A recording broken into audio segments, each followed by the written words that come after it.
kuljettaja oppilas. Hän tulee tuolta Tampereen ammattiopistosta.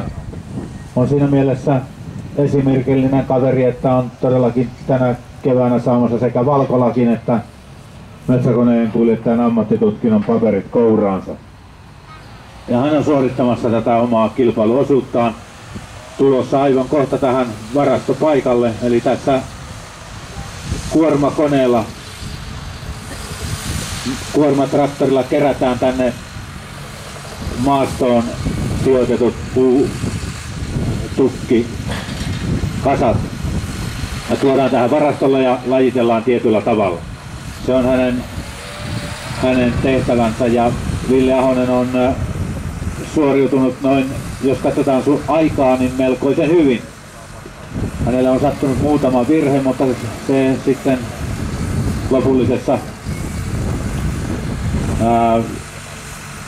sanotaan tuloksissa ei ehkä niin paljon merkitse. Metsäkoneen kuljettajia valmistuu Suomessa 8 oppilaitoksesta ja melkeinpä niitä jokaisessa maakunnassa on ammattiopistoja. Omasta puolestani suosittelen, jos koneet kiinnostaa, jos tällainen vastuullinen työ kiinnostaa ja yksin työskentely sujuu ja eikä kovin paljon pimeätä pelkää, niin silloin metsäkoneen kuljettaja on yksi hyvä ammatti. Siinä työllistyy. Eräs sellainen huomion arvoinen seikka on, että siinä hyvin moni on työllistynyt alta 20-vuotiaana ja sitten pysynyt lojaalina työnantajalleen useita kymmeniä vuosia.